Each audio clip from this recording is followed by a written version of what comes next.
Peoples party के senior अगवान Khurshid Shah चयो आहे त महांगाई रुगो इमरान खान के घर में घट थी है। पीडीएम मिली करे ठाई वही है, मिली करे ही फैसला किया वेंदा। मुल्क जो अगवान ही करप्ट है, मुल्क जो अगवान करप्ट हुए तो मुल्क में करप्शन बदंदी है। सखर में मीडिया से ॻाल्हाईंदे खुर्शीद शाह जो चवणो त इमरान खान चयो हो त 3 महीननि दौरान करप्शन जो खात्मो आणींदो। मुल्क में करप्शन खत्म थियण बदिरां वधी रही है। मुल्क में पेट्रोल खंड आम वापे वारनि शयुनि जा अघ आसमान सां ॻाल्हियूं करे रहिया आहिनि। अवाम खां महांगाई जो बार बर्दाश्त नथो थिए। अवाम मौजूदा हुकूमत खां नजात चाहे तो। इमरान खान जे हूंदे मुल्क जी तरक्की मुमकिन आहे। हुन वटि रुगो एनआरओ जो राग आहे। हुन चयो त मीडिया जो आवाज़ दबाए पियो वञे। सच ॾेखारण ते चैनल बंदि कया पिया वञनि। पेमरा ख़ुदि मुख्तियार इदारो नाहे रहियो। असां मीडिया अदलिया खे आज़ाद ॾिसणु चाहियूं था। पाकिस्तान में जो महंगाई का खतरनाक हद तक दबाव आ गया है, करप्शन का खतरनाक हद तक दबाव आ गया है।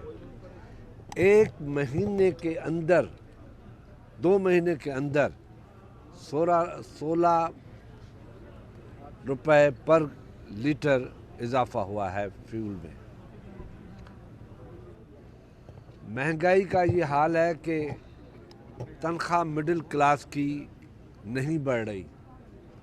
अगर जिसकी भी बढ़ी है बॉर्डर लाइन पे था तो उनको घर से देना पड़ा है। विजिट कयो अवामी आवाज़ मीडिया ग्रुप की वेबसाइट awamiawaz.pk।